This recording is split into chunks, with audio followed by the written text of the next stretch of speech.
నమస్తే రమ్మగారు. నమస్తే జయ. రమ్మగారు, ఏదన్నా సరదా కథ చెప్పండి రమ్మగారు ఒకటి. ఒక ఊళ్ళోనట నలుగురు ఫ్రెండ్స్ ఉండేవాళ్ళు. వీళ్ళకి కొంచెం పర్వాలే, ఆస్తి కొంచెం కొంచెం ఉన్నాయి, బాగానే. ఎంతసేపు దొంగ వేషాలు వేసేవాళ్ళు.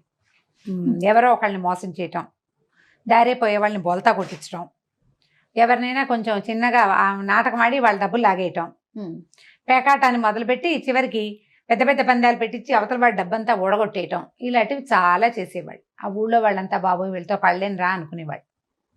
అయితే ఎవరో ఒకడిని, ఒక బకరాన్ని వెతుక్కుంటూ ఉండేవాళ్ళు అనమాట. సరే, ఏమనుకున్నారు, మన ఊళ్ళో వాళ్ళందరినీ మనం లైన్లో పెట్టేశాం, కొత్త ఊరు వెళ్ళి ఎక్కడికైనా వెళ్ళి ఏదైనా సంపాదించుకోవాలి, బాగా ఇప్పుడంతా చిన్న చిన్నవి సంపాదనలు బాగా సంపాదించుకోవాలని భావించారు. సరే, ఇంట్లో పెళ్ళాం పిల్లలు అమ్మలు అందరి మెడల్లోవి చెవుల్లోవి అన్నీ తీయించేసి వాటిని డబ్బు చేసుకుని తలా ఒక చిన్న మూటా సిద్ధం చేసుకున్నారు. పై ఊళ్ళకి వెళ్ళి బాగా సంపాదించుకొస్తామని చెప్పి బయలుదేరి వెళ్ళారు. నలుగురు ఓ పట్టణానికి చేరారు. ఆ పట్టణంలో ఒక సత్రంలో వాకిట్లో కూర్చుంటే ఒక ఆయన, ఒక పెద్ద మనిషి చక్కగా బట్టలు దాబుగా వేసుకున్నాడు. ఆయన వస్తుంటే వాళ్ళు అట్లా ఆయన కేసు చూస్తున్నారు. రే బాగున్నాడు రోయ్, వీడిని బోల్తా కొట్టించాలి, ఎలాగైనా బోల్తా కొట్టించేసేయాలనుకున్నారు. అయితే ఆయన గతుక్కుమన్నాడు వీళ్ళని చూసి. ఒకప్పుడు వీళ్ళ దారైపోయి వాళ్ళని మోసం చేశారు చూడు చాలా మందిని, అందులో ఈయనొకడు. ఆయన తల ఒప్పుకున్నాడు, వీళ్ళ సంగతి చూద్దాం మనం కూడా అని భావించాడు. సరే, ఏమైంది, మీదే ఊరండి, మీదే ఊరు అని మాట్లాడుకున్నారు. ఈ సత్రాల్లో భోజనాలు అయ్యాక ఈ సాయంకాలాలు అనమాట, రాత్రిళ్ళు పడుకుంటారు. పొద్దునే మళ్ళీ లేచి నడవాలి కదా, పాతకాలపు కథలు కదా ఇవి. సరే, రాత్రి పెందరాళి అంటే కొంచెం 6:30 7 గంటలకు భోజనాలు చేశాక 2 గంటలు కబుర్లు చెప్పుకుంటారు.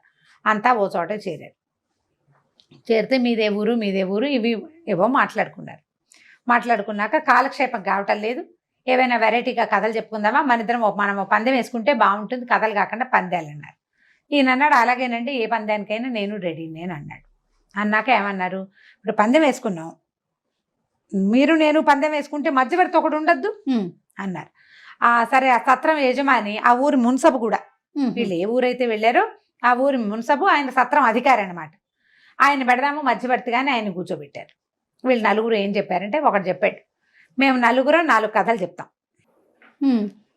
కథని కాదనకూడదు, మధ్యలో అడ్డం రాకూడదు, కావాలంటే మీరు కూడా ఓ కథ చెప్పచ్చు, కాదన లేకుండా చెయ్యాలి, కాదు అంటే మీరు మాకు డబ్బు ఇవ్వాలి, ఓయ్ అవును అంటే వాళ్ళు ఏదంటే దానికి ఒప్పుకోవాలి కదా. ఇలా కుదిర్చారు. సరే, మొట్టమొదటి వాడు ఒక కథ చెప్పాడు. నాకు 2 నెలల వయసు అప్పుడు ఓసారి నేను చింత చెట్టు ఎక్కా. చింత చెట్టు మీద నుంచి పైనుంచి కిందకి చూస్తుంటే ఒక పులి వెళ్తుంది. నేనేం చేశానంటే, చింతకాయలు కోసి 2 నెలల పిల్లాడు చింతకాయలు కోసి ఆ పులి వస్తుంది కదా, దాన్ని ఠపామనుకుంటే అది ఢామని చచ్చిపోయింది. అంటే భలే బాగుంది కథ అని అడిగిన. చింత చెట్టు ఎక్కితేవా 2 నెలల పిల్లాడివి అనలా, చింతకాయ వేసి కొడితే పులి చచ్చిపోతే భలే చెప్పావాయి కదా అనలేదు, అనకూడదు అంటే కష్టం. సరే, రెండో వాడు చెప్పాడు, మా చిన్నప్పుడు మా తాత నేరేడు చెట్టు మీద కూర్చుని కాయలు కింద పడేస్తే పనస పళ్ళంత నేరేడు పళ్ళు బంగారపు రంగులో పడేవి. పనస పళ్ళు నేరేడు చెట్టు మీద నుంచి నేరేడుకాయకు వస్తే అది పనస పండంతా ఉండటం, బంగారపు రంగులో ఉండటం. నేరేడు అని ఎందుకంటే నేరేడు రంగులో ఉంటాయి కాబట్టి మా తాత అట్లా చేసేవాడు. అసలు మా తాత చేసినంత గొప్ప పనులు ఇంకెవ్వరూ చేయలేదు. ఆయన ఏ చెట్టు ఎక్కినా బంగారపు రంగు పళ్ళు కోసేసేవాడు. చెట్టు ఎక్కడం ఆలస్యం, ఆ బంగారం అంతా మా ఇంటి నిండా బంగారమే. ఆ బంగారం ఒకసారి ఈయన మా ఇంటికి వచ్చినప్పుడు, మన ఎదురుగుండా ఉన్నాడే పెద్ద మనిషి, కొన్ని బంగారపు గింజలు ఈయనకు కూడా ఇచ్చా అన్నాడు. అనేసరికల్లా ఇప్పుడు అవునన్నాలా, నాకెప్పుడు ఇచ్చావు అంటే ఓడిపోయినట్టు, అవును అంటే బంగారపు గింజలు వెనక్కి ఇవ్వాలి. ఓహో, మొదటివాడు ఊరికే కథ చెప్పి ఊరుకున్నాడు, రెండోవాడు ఈయన ఇరికించడానికి చూస్తున్నాడు. సరే, బాగుంది, శభాష్, చాలా బాగా చెప్పారన్నారు. ఆగిద్దు, 5 చెప్పాలి కదా, అప్పుడు కదా ఒకళ్ళనొకళ్ళు ప్రూవ్ చేసుకునేది. మూడోవాడు ఏం చెప్పాడంటే, ఒకరోజు నేను అలా వ్యాహ్యాళ్ళకి వెళ్తుంటే ఒక పెద్ద పులి వచ్చింది. దాన్ని చెవులు పట్టుకుని కుందేళ్ళని విసిరినట్టు విసిరా. అది కుందేలాగా వెళ్ళి పొదలపడింది. అప్పుడు ఆ కుందేలు మాంసం కోసం నేను పొదలోకి చేయబెట్టి కుందేలుని తీసి కాల్చాను. కాలిస్తే దాన్ని కాల్చి దాన్ని నేను అమ్మితే నాకు 1000 వరహాలు వచ్చినాయి. అందులో 500 ఈ పెద్ద మనిషికి ఇచ్చా, మా వాకిట్లోకి ఈయన వచ్చినప్పుడు. అయిపోయింది కథ. శభాష్, బాగుంది. 4గో వాడు చెప్పాడు కథ. 4గో వాడు ఏం చెప్పాడంటే, నేను చేపల వేటకు వెళ్ళాను. చేపల వేటకి వలేసా. వలేస్తే ఒక పెద్ద చేప పడింది వలలో. చాలా పెద్దది. ఎంత పెద్దదో! ఆ పెద్ద చేపను అతి కష్టం మీద బయటికి తీసుకొస్తే దాని పొట్ట చీరితే అందులో ముత్యాలు, రత్నాలు, వజ్రాలు, వైఢూర్యాలు అవన్నీ ఈయన మా వాకిట్లోకి వస్తే ఈయనకు అమ్మడానికి ప్రయత్నించా. ఈయన అవన్నీ తీసుకున్నాడు, కానీ నాకు డబ్బు ఇవ్వాల. నా అంత చేపల వేటగాడు ఎవ్వరూ లేరని ఈయన నాకు కితాబిచ్చాడు మా ఊళ్ళో, కానీ డబ్బు ఇవ్వాల. కానీ నాకు డబ్బులు ఇవ్వలేదు. ఆ డబ్బుల వసూలు కోసమే నేను ఈ ఊరు వచ్చాను. ఏమంటారు అన్నాడు. చాలా బాగా చెప్పారండి అన్నాడు. భలే చెప్పారండి కదా, ఎంత బాగుందో అన్నాడు పెద్ద మనిషి. ఈ మున్సబ్ గారు కూడా శభాష్ అన్నాడు. ఇప్పుడు వీళ్ళు పెద్దగా టలాయించడానికి వీల్లేదు. ఈ సత్రం అధికారి, అన్నం పెట్టినవాడు, పైగా ఆ ఊరు మున్సబ్బు. ఎక్కువ టకుటమార వేషాలు వేస్తే ఈయనేం చేస్తాడు? కొంచెం జాగ్రత్తగా ఉన్నారు. ఇంతకంటే గొప్ప కథ ఎవడైనా చెప్పగలడా? చెప్పలేడు. ఎందుకంటే వీళ్ళకి సంవత్సరాల తరబడి మనుషుల్ని ఇట్లా టోకరా ఇచ్చేసే పద్ధతి ఉంది. ఎలాగా? ఓ మేకపిల్లని పట్టుకుని ఇది ఏప్రిల్కి మార్చి తర్వాత ఏమొస్తుంది, ఏప్రిల్ తర్వాత మే వస్తుంది, మళ్ళీ తర్వాత దాని జూన్కి ముందు ఏమొస్తుంది అంటే మే అనిపించినట్టు. అంతే. అవతలాడు మే అని చెప్తాడు ఆటోమేటిక్గా. అంతే కదా? అవును. అలాంటి ప్లాన్ చేసి ప్రతిసారి చేసేవాళ్ళు. వీళ్ళకి చాలా అనుభవం ఉంది. దొరికేశాడు ఈయన. సంపన్న గృహస్థు, చక్కగా జరి పంచ అవి కట్టుకుని ఉన్నాడు. ఉత్తరం కూడా జరీది. ఉంగరాలు ఉన్నాయి, వేళ్ళకి మెళ్ళలో గొలుసు ఒకటి కనిపిస్తుంది, కాళ్ళకి 2 వెండి కడియాలు ఉన్నాయి, చెవులకు పోగులు ఉన్నాయి, ఖచ్చితంగా జేబులో డబ్బులు ఉంటాయి కదా అని ఊహించారు. సరే, ఇప్పుడు ఈయన చెప్పాడు. ఈయన కూడా కథ చెప్పాలి కదా. నో అనలేని కథ చెప్పాలి. నో అనకూడదు అవతల వాళ్ళు, అవునని అనాలి. ఈయన ఏం చెప్పాడంటే, నాది పెద్ద వ్యవసాయ క్షేత్రం, చాలా పెద్దది. పత్తి విత్తనాలు నాటుతాను నేను. అయితే పత్తి చెట్లు వస్తూ ఉంటాయి కదా, ఒక పెద్ద పత్తి చెట్టు వచ్చింది. దానికి ఇంత పువ్వు పూసింది, చాలా పెద్దది. పూసేసరికల్లా అయితే ఆ మిగిలిన చెట్లన్నీ, కాయలన్నీ కోసేసుకుని పెద్ద పువ్వు పూసి కిందది కదా కాయ అవుతుంది. ఆ పెద్ద కాయ ఎప్పటికీ కోయిలా మేము, ఏమవుతుందో చూద్దామని. ఒకనాడు చిట్ట చివరికి ఆ కాయ పగిలి అందులోంచి 4 మనుషులు బయటకొచ్చారు. ఇక్కడున్నారే 1 2 3 4 వీళ్ళు 4 వాళ్ళు. అప్పుడు నా పత్తి క్షేత్రంలో నేను పోసిన నీళ్లు తాగిన చెట్టు అది పెరిగి అందులోంచి వచ్చిన గింజలు ఎవరివి? నావే. గింజలు నావైతే గింజల బదులు మనుషులుగా పుడితే మనుషులు కూడా నావే కదా. వీళ్ళు నా బానిసలు.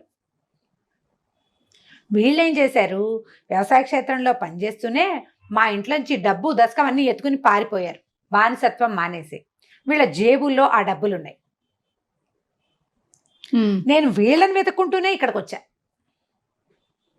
ఇంతవరకు నేను వస్తుంటే వీళ్ళు నేనేదో వీళ్ళ దగ్గర డబ్బులు తీసుకున్నానని ఊరందరికీ చెప్పుకుని తిరుగుతున్నారు. నిజానికి వీళ్ళ జేబులో డబ్బులున్నాయి, ఆ డబ్బులు నావి అన్నాడు. అనేసరికి మున్సబ్ అన్నాడు, శభాష్, చాలా బాగుంది, కరెక్ట్గా చెప్పారు అని. జేబుల్లో చూడండి రా అన్నారు. ఈ వచ్చిన సంపన్న గృహస్థుడి సామాన్లు వెతికితే ఇందులో వజ్రాలు లేవు, బంగారం లేదు, ఏమీ లేవు. కానీ వీళ్ళ 4 జేబుల్లో డబ్బులున్నాయి. ఇప్పుడు ఎవరు దొరికారు? కోతల రాయలు 4 దొరికేశారు. మున్సబ్ అన్నాడు, న్యాయం అదే కదా.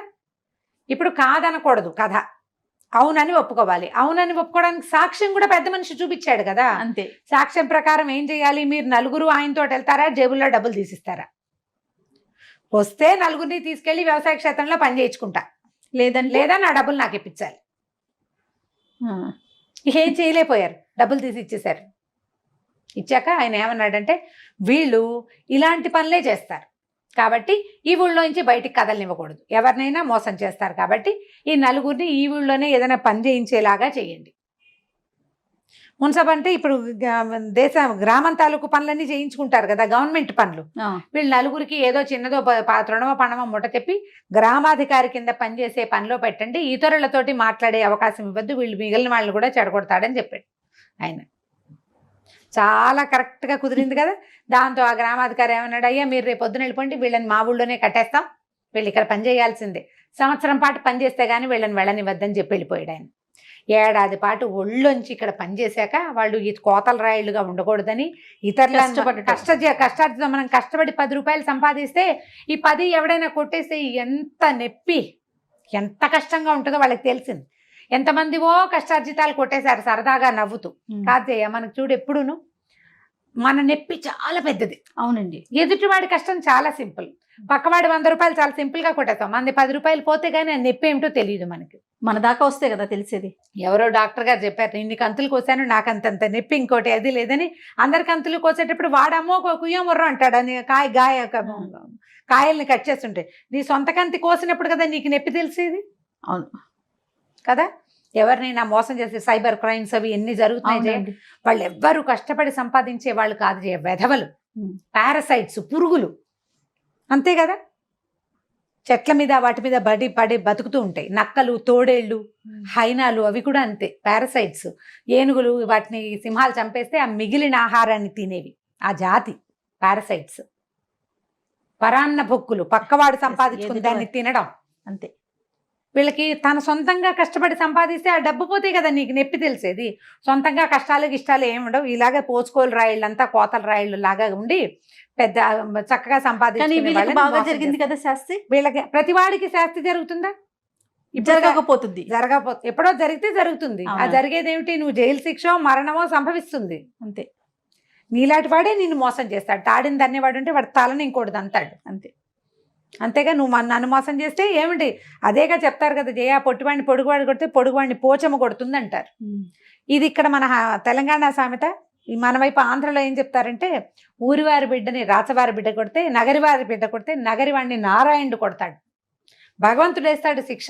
ఊరి బిడ్డని నగరి బిడ్డ కొడతాడు అంటే రాజుగారి అబ్బాయి, వాడిని నారాయణుడు చూసుకుంటాడు. భగవంతుడే చేస్తాడు దానికి.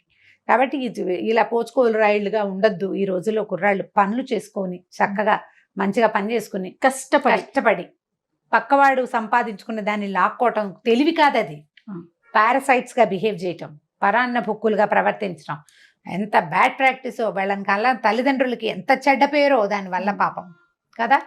ఎవరు మన పిల్లలు చెడ్డవాళ్ళు అవ్వాలని కోరుకుంటామా? ఏ తల్లిదండ్రి కోరుకోరు. మంచి పిల్లలు అవ్వాలనుకుంటాం.